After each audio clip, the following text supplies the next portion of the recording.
T'es sûr que c'est comme ça qu'on fait le caramel? C'est Michel qui me l'a dit. Pour faire du caramel, il faut de l'eau. Bonjour les enfants. Qu'est-ce que bonjour. vous faites? T'as promis qu'aujourd'hui, on ferait des crèmes caramel. Alors, en t'attendant, on prépare le caramel. Ça ne va peut-être pas être très facile comme ça. Mais tu nous as dit qu'on faisait le caramel avec de l'eau. Oui, avec de l'eau et du sucre. Mais pas en mettant des bonbons dans l'eau froide. C'est malin. À cause de toi, j'ai plus un seul caramel maintenant. Ne t'inquiète pas, Bob. Il suffit de les laisser sécher et tu pourras les manger.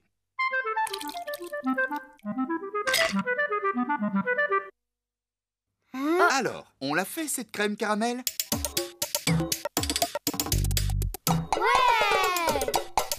Nous avons besoin de 10 œufs, 1 litre de lait, 240 g de sucre en poudre, un bâton de vanille, une cuillère à soupe d'eau et une pincée de sel.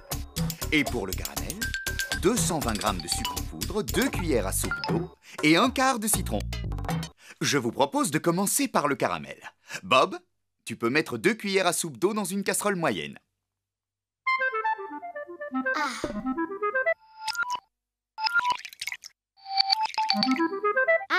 Et voilà Michel. Très bien. Maintenant, Prune, ajoute le sucre. 220 g de sucre, pas un de plus. Je verse tout dans la casserole. Oui. Plus un quart de jus de citron. Il n'y a plus qu'à faire chauffer pour transformer tout cela en caramel. Vous venez avec moi? J'ai mis la casserole à chauffer sur feu moyen. Le sucre va fondre, puis bouillir et se transformer en caramel. Oui, ça marche. Ça commence à brunir. Prune, tu peux m'apporter le moule à souffler, s'il te plaît? Merci. Et on verse le caramel dedans. Ça sent bon. Vous allez voir, pour l'instant, il est très chaud, mais dans un petit moment, il va durcir. Comme les bonbons. Ouais! Allez, si on fait la crème maintenant. Prune, j'ai besoin d'une grande casserole. Est-ce que tu peux me l'apporter? La voilà. Bien. Tu vas y mettre une cuillère à soupe d'eau, 1 litre de lait et un bâton de vanille. Tu l'ouvriras en deux, puis tu gratteras l'intérieur de la gousse pour répandre les graines dans le lait. C'est comme si c'était fait, chef. Hé, t'as vu le petit serpent séché? Où ça? Là! Approchez-la de votre nez, vous allez voir comme ça sent bon. Ça vient d'où, la vanille? On en produit dans plein de pays, mais on en trouve surtout à Madagascar.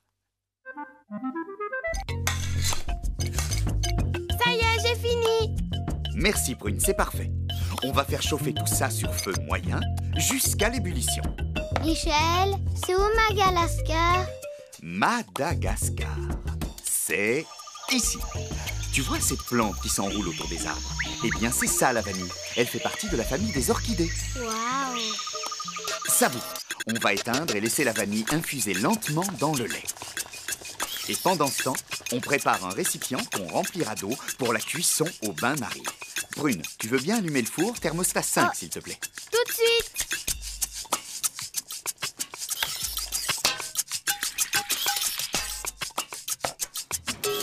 Et voilà.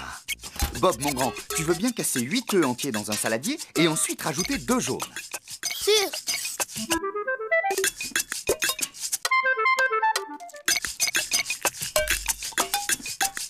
Bien. Maintenant, tu ajoutes 240 g de sucre. On va utiliser le batteur pour mélanger. Oh, s'il te plaît, je peux le faire? Non, c'est moi, parce que c'est moi qui ai commencé la crème. Alors c'est moi qui l'a fini. Toi, tu t'es déjà occupé du caramel. C'est même pas vrai. Si, mademoiselle. Doucement, les enfants. On est là pour s'amuser, pas pour se chamailler. Prune, tu peux aller chercher le batteur. Tu vas battre la crème à vitesse moyenne pendant 2 minutes. Bob, je te prête ma montre. Et quand la trotteuse aura fait 2 fois le tour, c'est-à-dire 2 minutes, tu nous préviens, d'accord? C'est très très important. Tu es le maître du temps. Dès que tu es prêt, tu nous le dis. Attention, partez!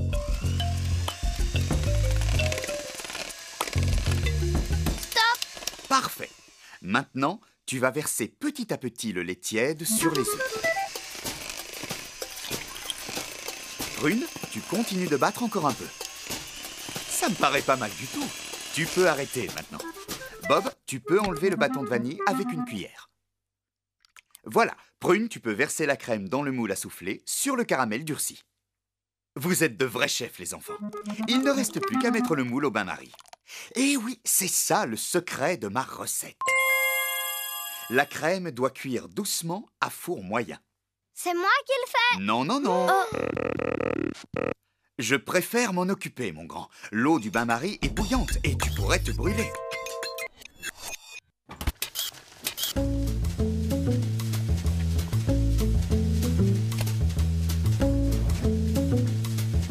Et voilà, la crème caramel sera prête dans 1h25.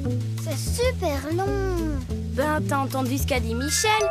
C'est le secret de la recette. Il faut que ça cuise doucement, tout doucement. Ça y est, c'est prêt? Oui, c'est cuit, mais la crème caramel doit se manger froide. On la fait refroidir à l'air libre avant de lui faire passer 3 heures minimum au réfrigérateur.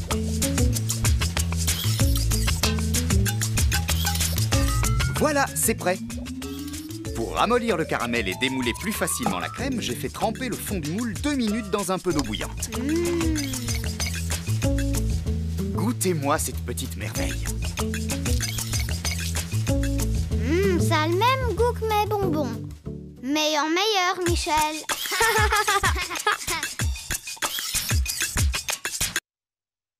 Bonjour, Michel. Vous n'avez pas l'air très heureux de me voir, les enfants. Non, c'est pas ça. Bob a perdu son jouet préféré. Oui, c'était un petit monstre. Et même que c'était moi qui l'avais peint. Non, pauvre petit marmiton. Toi non plus, ma puce, tu n'as pas l'air d'aller. Ben, j'ai un exposé à rendre demain matin sur la farine. Je vois. La situation est préoccupante. Oh, j'ai une idée. Nous allons faire des crêpes. Ben, t'y penses pas, j'ai pas le temps. Pour faire des crêpes, il faut de la farine. Et c'est une excellente occasion de mieux la connaître, non? Ainsi, tu auras plein de choses à dire. En tout cas, il y a un truc dont je suis sûr. Pour consoler ton petit frère, il n'y a rien de tel que de bonnes crêpes. Oui, peut-être. Si on en faisait beaucoup. Allez, je m'occupe des ustensiles et vous, des ingrédients, d'accord? Il nous faut 100 g de farine, 2 gros œufs, 20 centilitres de lait écrémé, 2 sachets de sucre vanillé, une cuillère à café d'huile de tournesol, une pincée de sel, 2 cuillères à soupe de beurre ramolli et pour les déguster, du sucre en poudre.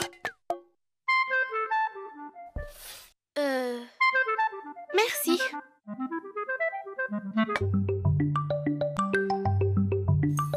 « 50, 80, 100 grammes. Donc la farine, c'est une poudre blanche. Très très douce. Oui, c'est un début. T'as dit que tu m'aiderais et maintenant tu te moques de moi. T'es pas sympa. On a dit qu'on commençait par les crêpes. Qui casse les œufs dans le mixeur? Moi.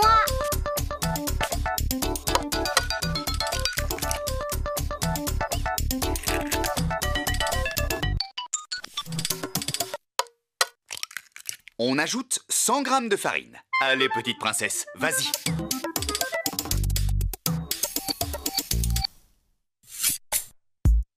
10 centilitres de lait.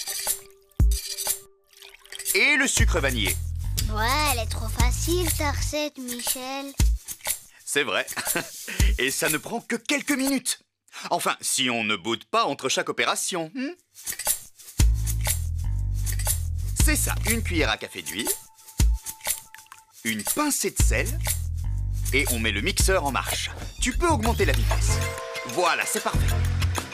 On laisse tourner un petit moment et on met une bonne cuillère à soupe de beurre dans la poêle. Tu me donnes la première, s'il te plaît?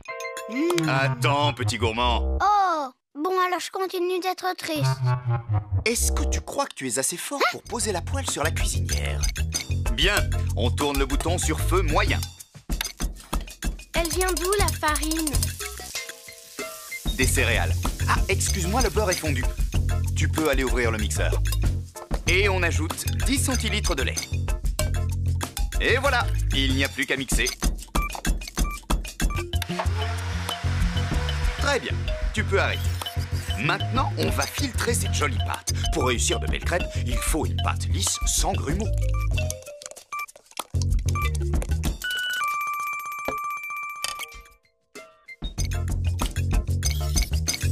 J'aime pas, c'est pas bon. C'est normal, c'est pas cuit. C'est la cuisson qui donne le goût. Mais avant, il faut la laisser reposer 20 minutes au minimum. Hein? Quoi? C'est très très important. En fait, c'est ça le secret de la recette. Il faut toujours laisser reposer la pâte à crêpes avant de la cuire. Pourquoi? Eh bien, pour que le lait pénètre dans la farine par capillarité.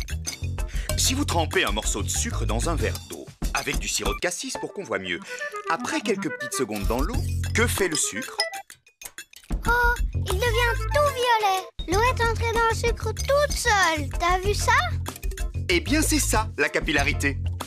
Et il se passe la même chose dans la pâte à crêpes. Mais j'ai rien appris pour mon exposé. Vous savez quoi? Pendant que vous rangez, je vais vous parler de la farine. D'accord, on en était aux céréales, tu te souviens? Ce sont des plantes cultivées pour leur production de grains.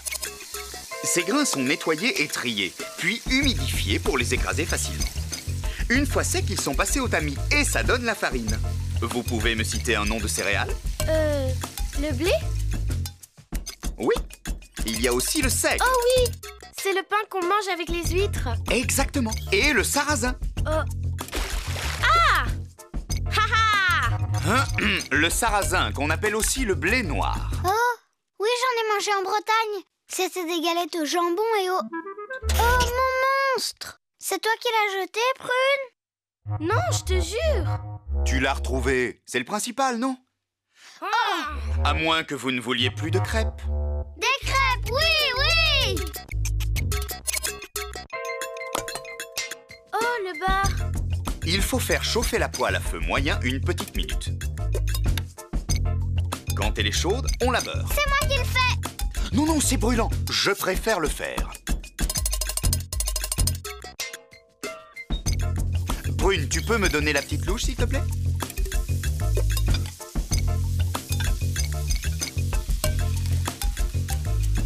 Tu l'étales bien pour que la crêpe soit de la même épaisseur partout? Exactement, sinon la pâte cuit plus à certains endroits qu'à d'autres. Est-ce que ça met longtemps à cuire? Seulement 2 minutes de ce côté. Et hop là! Et 1 minute de l'autre côté. Où est le grand plat? Ah, non, le grand plat, Bob. Pas la peine, t'auras pas le temps de le remplir, Michel. Donne-lui, va! Bon, c'est parce que c'est toi, hein?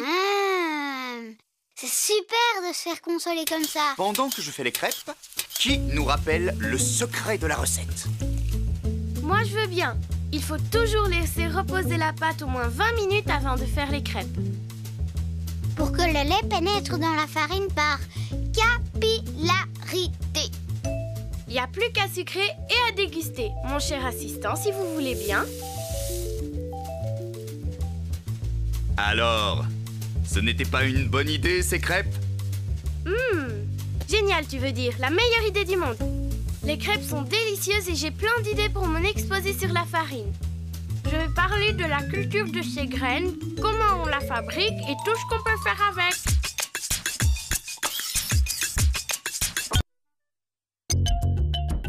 « 85, 86, 87... » T'as inventé un nouveau jeu?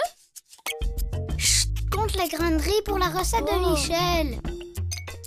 88... Non, 80. Oh non, je sais plus où est-ce que j'en suis. Maintenant, il faut que je recommence. Tu te rends compte, jusqu'à 330. Michel a dit 330 grammes. Il n'a pas dit 330 grains, enfin. Hein, t'en es vraiment sûre? Sûre et certaine. En plus, je voudrais pas dire, mais ça, c'est du riz long, Bob. En fait, il faut du riz rond. C'est bien ça, hein, Michel? On doit prendre du riz rond. Exactement. Ce sera beaucoup plus moelleux. Allez, on commence. J'ai trouvé tout ce qu'il nous faut. 330 g de riz rond, 1 litre 1/4 de lait, une gousse de vanille, 33 morceaux de sucre, 200 g de sucre en poudre, 6 gros œufs, 2 cuillères à café de beurre et une pincée de sel. Nous allons faire du riz au lait caramélisé. Première chose, on va allumer le four à 210 degrés. Thermostat 7. Ensuite, on prend une cocotte ou une casserole, mais en fonte pour qu'on puisse la mettre au four. On va la remplir aux 3/4 d'eau. On la pose sur le feu et vous allez mesurer 330 grammes de riz. 310, 20 et 30. Voilà, c'est bon. Parfait. Maintenant, vous le versez dans la passoire. Et vous le rincez bien sous l'eau froide.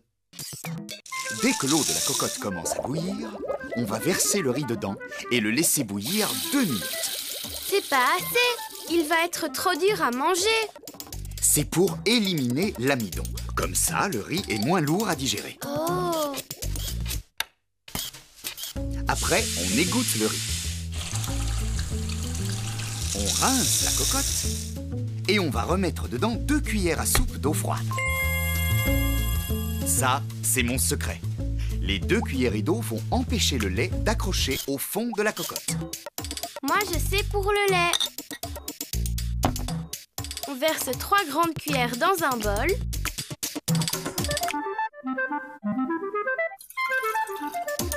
Et 1 litre 1/4 dans la cocotte.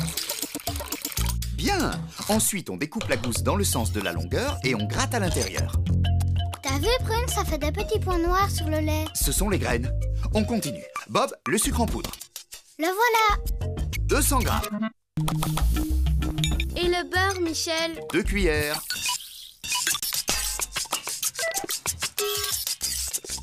Et une pincée de sel. Du riz au lait caramélisé salé. J'en ai jamais mangé de ma vie. C'est pour rehausser le goût. Tiens, mélange si tu veux.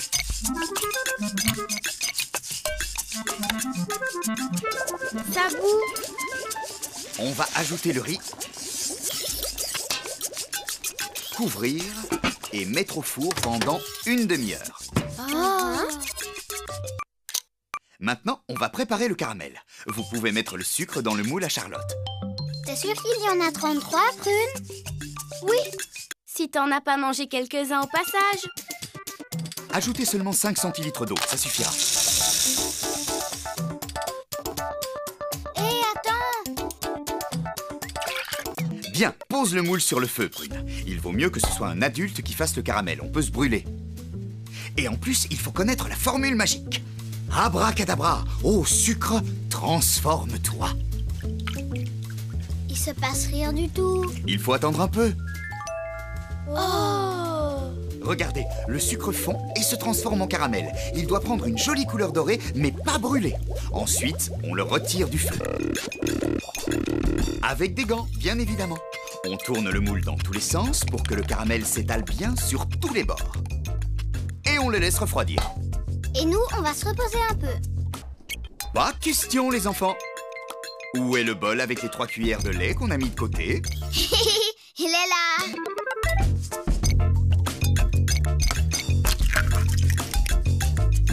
On va séparer 6 jaunes d'œufs des blancs et les ajouter au lait du bol. On mélange bien.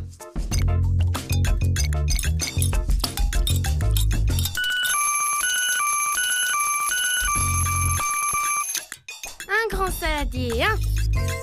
On retire la cocotte du four. Toujours avec les gants. On va verser le riz dans le grand saladier. Et retirer les bâtons de vanille. On peut les jeter à la poubelle.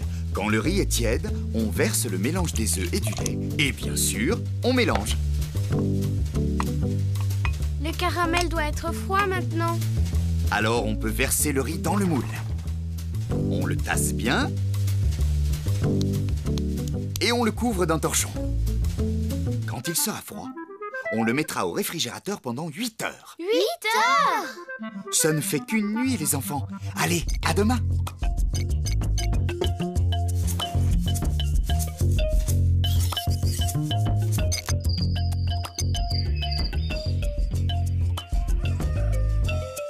Où est le riz au lait caramélisé? Bonjour, les enfants. Justement, je vous attendais pour le démouler. Je l'ai mis à tremper dans l'eau chaude. C'est pour faire fondre le caramel. Voilà, Parfait. Maintenant, il faut retourner le moule d'un coup sec. Fermez les yeux. Attention, ouvrez-les maintenant. Waouh! Il reste encore du caramel. Tu peux le racler avec ta cuillère et le mettre sur ton riz. Tiens. Merci, Michel. Oh oui, Michel, merci beaucoup. Qui nous rappelle le secret de la recette avant d'en reprendre? Moi, le secret de la recette, c'est qu'avant de faire cuire le riz dans le lait, on doit verser 2 cuillères à soupe d'eau froide dans la cocotte pour que le lait n'attache pas. C'est ça? Alors on peut en avoir encore? Du gâteau, encore. C'est fou comme la gourmandise stimule la mémoire.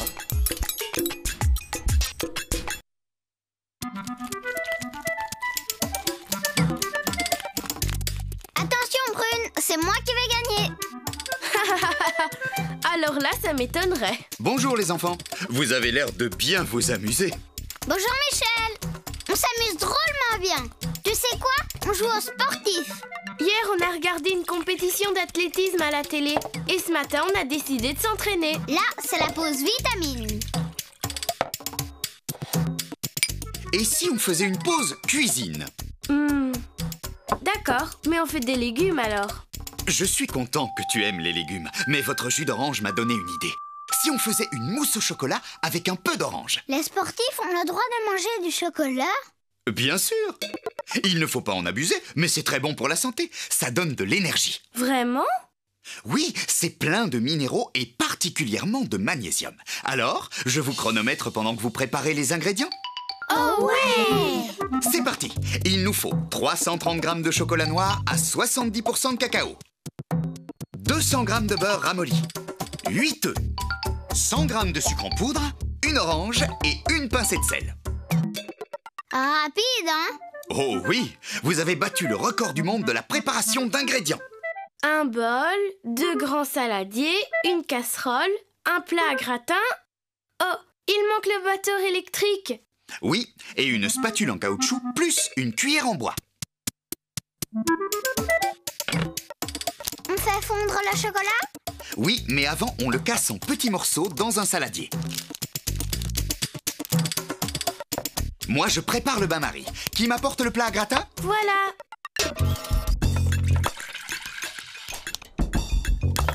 On a fini. Parfait. Maintenant, c'est ici que ça se passe. On va poser le saladier dans l'eau chaude. Attention, il ne faut pas que l'eau bout pour que le chocolat puisse fondre doucement. Je croyais que vous étiez des champions de course. Ben, on attend que tu nous donnes le signal. Top! Le premier arrivé à la table a gagné. Hurrah! Qu'est-ce que j'ai gagné? Le droit de jeter les pelures d'orange à la poubelle. Ah, je crois que je me suis fait piéger. Et le droit de goûter la mousse le premier. Ah! On fait quoi avec le jus d'orange? On le verse dans le chocolat fondu? Pas tout de suite, car d'abord, on va en faire un sirop dans la petite casserole. On ajoute combien de sucre? 100 g et on fait chauffer le tout à feu moyen.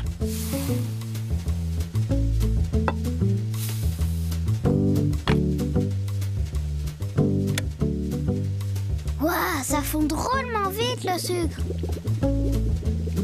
Quand le sirop commence à bouillir, on éteint et on laisse tiédir.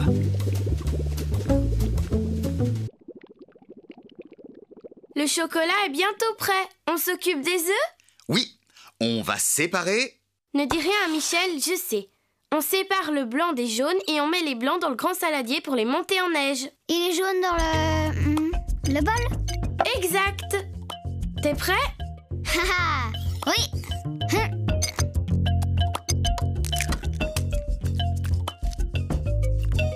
Oh.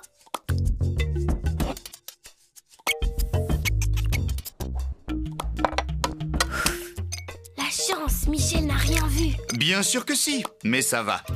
Vous vous en êtes bien sortis. Ça y est, le chocolat est fondu. Oh, j'ai oublié de mettre un torchon sur la table. Je vais chercher le sirop. Non, pas encore. Avant, il faut incorporer le beurre. Voilà. Maintenant, on va mélanger avec la cuillère en bois. Excellent travail d'équipe. Vive Bob et Prune. On va réussir une magnifique mousse au chocolat de compète. Si elle ne renverse pas le saladier. Impossible, grâce à l'astuce du torchon. C'est C'est un peu amer. Normal, c'est un excellent chocolat riche en cacao. Ce sera plus doux avec le sirop d'orange. Maintenant, on va ajouter les jaunes. Un par un. Oh non, c'est plus possible. Il y en a qui se sont cassés. Ce n'est pas grave. Regarde, avec une cuillère, tu prends l'équivalent d'un jaune et tu le mets délicatement dans le chocolat. Bien, tu continues, d'accord? Moi, je mélange. D'accord, c'est cool.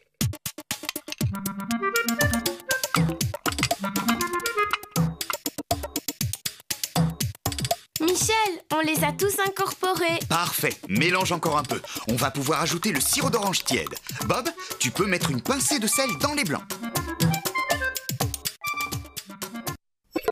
Oui. Je peux les battre? Allez, pour une fois. D'accord, mais c'est moi qui décide quelle compétition on fera après. Si tu veux. Il ne faut pas les monter trop fermes. Oh, mais ça va pas faire une mousse trop molle? Mais non. Voilà mon secret. Quand les blancs sont trop fermes, ils se mélangent mal au chocolat. Et qu'est-ce qui se passe? La mousse est complètement ratée. Elle est pleine de grumeaux blancs. Prune, tu veux pas finir, s'il te plaît? Tu te débrouilles très bien. Voilà, c'est parfait. Est-ce que tu veux les mélanger au chocolat? En fait, je préfère que Prune le fasse. Bien, alors tu vas verser doucement le chocolat sur les blancs. Avec la spatule en caoutchouc, c'est mieux. Oh, oh oui. Et je soulève par en dessous pour ne pas les écraser.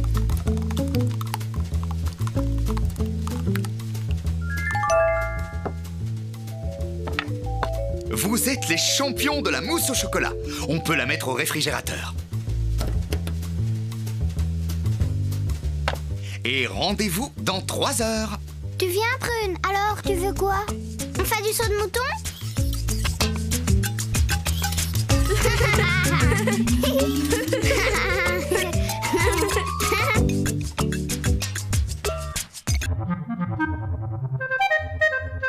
Eh bien, quels efforts, les enfants! Bob veut avoir les mollets bien fermes. C'est son secret à lui pour me battre. C'est le contraire du secret de Michel pour la mousse au chocolat. Ben oui, Michel, il bat pas les blancs trop fermes. Et du coup, sa mousse est délicieuse. Tu m'en donnes encore? Oh, moi aussi je la trouve très très bonne. La mousse, pas la blague.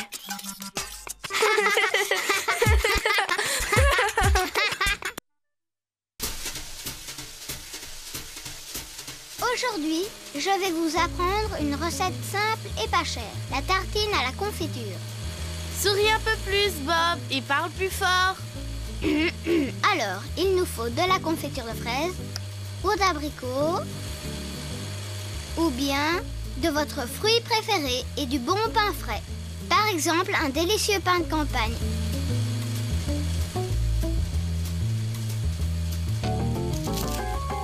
Mais il est dur comme du bois. Coupé! Qu'est-ce qu'il y a? Tu peux jeter ce vieux pain rassis à la poubelle. Il m'en faut du frais. Bob, Prune, dites-moi, j'ai bien entendu les enfants? Vous voulez jeter du pain? Il est beaucoup trop dur. Bob ne peut pas faire les tartines pour son émission de télé avec ça. Je continuerai pas si j'ai pas les bons ingrédients. Ça, il en est pas question. Bien, vous ferez des tartines quand vous aurez du pain frais, les enfants. En attendant, avec ces belles tranches de pain rassis, on peut faire du pain perdu. C'est comme ça? On va quand même pas le manger. Aussi, et à mon avis, c'est bien meilleur que des tartines. Tout ce qu'il nous faut pour 4 tranches de pain de campagne rassis, c'est 20 centilitres de lait, un sachet de sucre vanillé, 2 œufs, 4 cuillères à café d'huile ordinaire, une grande cuillère à soupe de beurre et du sucre en poudre. Pour les ustensiles, une grande poêle, un grand plat creux, une assiette creuse et une spatule métallique. Vous voyez, c'est peu de choses. Oh, il manque l'huile ordinaire. Alors là, je ne vois pas ce que c'est. On appelle huile ordinaire une huile sans odeur, sans parfum, comme l'huile d'arachide, de colza ou de pépins de raisin. Ah oui, je la connais. Toi aussi, tu la connais, Bob. On s'en sert pour les frites. Et voilà, une bouteille d'huile d'arachide. Facile, c'est écrit dessus. En premier, on verse 20 centilitres de lait dans un plat. On sucre avec le sucre vanillé.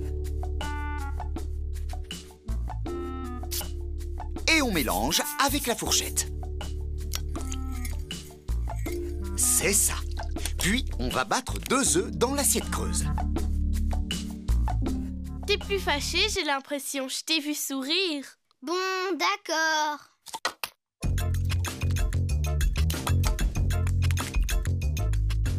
Pendant que Prune bat les œufs, que Bob retrouve sa bonne humeur, je verse dans la poêle quelques cuillerées d'huile sans odeur.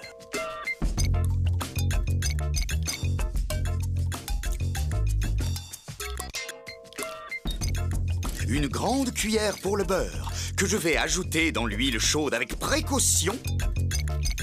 Juste une petite pression et regardez ce que nous avons, un mélange de saveurs et de couleurs, cuisiné avec grand bonheur.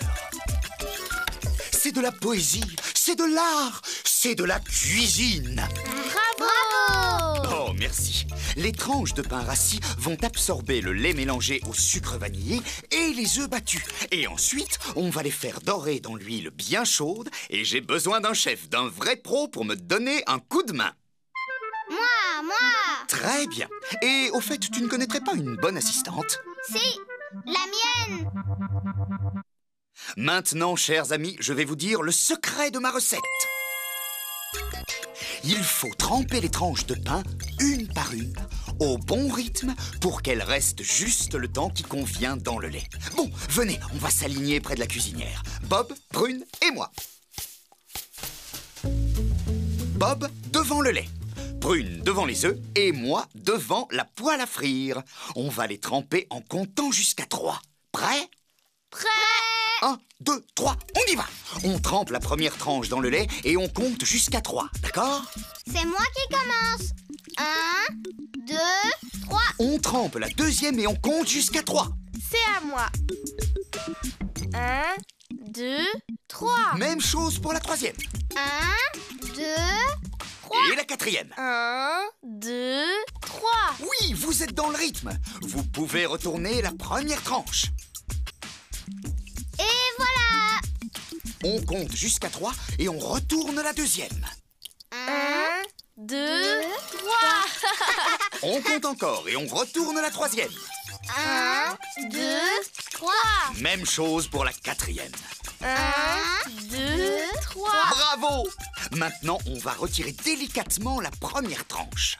C'est la mienne. Oui, c'est sûr, il y a ton nom écrit dessus. On la met dans l'œuf battu. On la retourne et on va la mettre dans la poêle. Il faut faire très attention, l'huile est chaude. On va la laisser cuire 2 minutes d'un côté, puis on va la retourner délicatement avec la spatule et on va la laisser cuire encore 2 minutes de l'autre côté. Et il faudra la mettre à égoutter.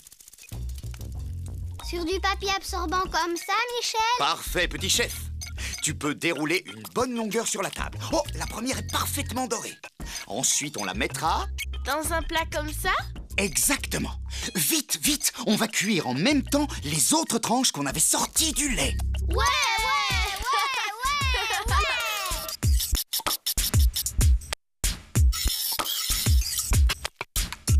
Il n'y a plus qu'à saupoudrer de sucre chaque tranche. Oh, je suis épuisé. Pas grave, je commence. Et moi, je continue. Avant de manger, les enfants, j'aimerais que vous rappeliez le secret de la recette. Il faut manger les tranches une par une en gardant le rythme. Comme ça, elles restent juste le temps qui convient dans la bouche. Il faut tremper les tranches une par une au bon rythme. 1, 2, 3. Comme ça, elles restent juste le temps qui convient dans le lait. Demain, j'en prépare plein d'autres. Et toi, Prune, tu me filmes, d'accord? D'accord, mais autant commencer maintenant. Attends, je reviens. Attention, moteur! Et si vous suivez bien ma recette, je suis sûr que votre émission va cartonner.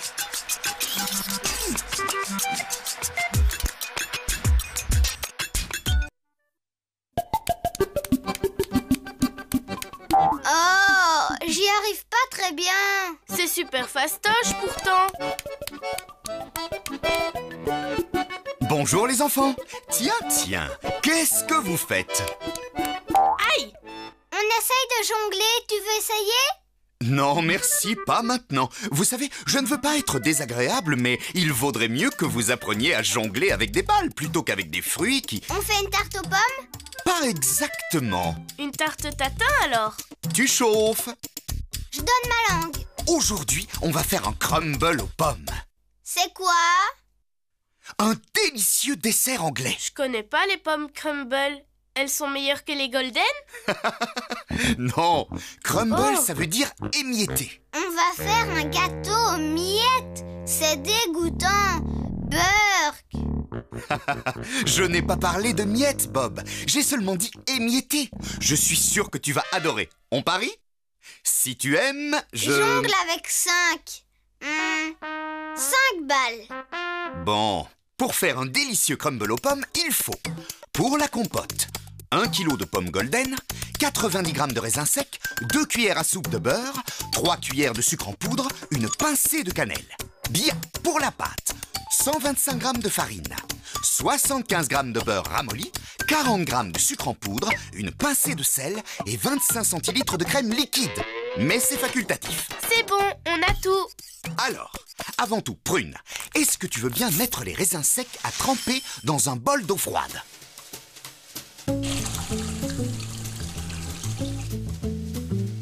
Comme ça? Exactement. Ils vont gonfler pendant qu'on prépare la compote. Et on va commencer par éplucher les pommes. 1, 2, 3, ça c'est pour Prune. Et 1, 2, 3, ça c'est pour moi. J'ai fini. Moi aussi. Vous êtes les champions de l'épluchage. Comme le travail d'équipe semble vous plaire, je vous propose de faire une chaîne. Prune, tu vas couper les pommes en deux avec le couteau en plastique, comme ça. Bob, toi, tu vas enlever le cœur et les pépins avec l'épluche légumes. Et moi, je coupe les moitiés en lamelles. Vous êtes prêts, les enfants? Et les miettes, c'est pour quand? Tu es drôlement impatient. D'abord les pommes et ensuite la pâte.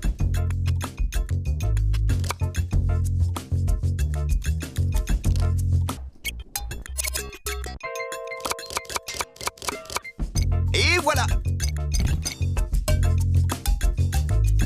Tapement 5. On continue, d'accord? Bob, tu peux apporter une grande casserole. Et une casserole. Attends, je vais mettre le beurre dedans. 2 cuillères à soupe. C'est ça, Michel? Oui, 1, 2. parfait. On va le faire fondre à feu moyen. On ajoute les tranches de pommes, puis 3 cuillères à soupe de sucre en poudre. Une pincée de cannelle. On mélange, mais sur feu doux cette fois. Et on va laisser cuire à feu doux 20 minutes. Sans oublier d'écraser les morceaux de temps en temps pour obtenir une jolie compote. Voilà, elle est prête. On va préchauffer le four à 210 degrés, thermostat 7. Et vous allez pouvoir égoutter les raisins à la main et les mettre dans la casserole. Oh, il y a presque plus d'eau, ils ont tout bu. Montre-moi. Waouh, ils sont énormes. Parfait. Qui veut beurrer le plat à gratin avec ses doigts? Moi. D'accord. Toi, tu t'occupes du plat et quand tu auras terminé, tu verseras la compote dedans. Prune, tu vas m'aider à faire la pâte. Tu veux bien? C'est une pâte un peu spéciale. On verse 125 g de farine dans un saladier. On ajoute 40 g de sucre en poudre et une pincée de sel.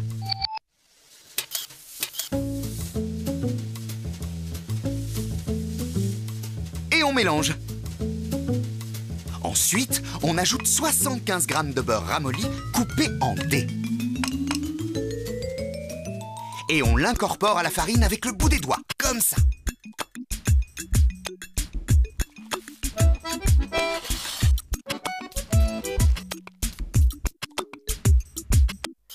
Michel, ça fait des grumeaux. Oui, c'est normal. C'est justement mon secret.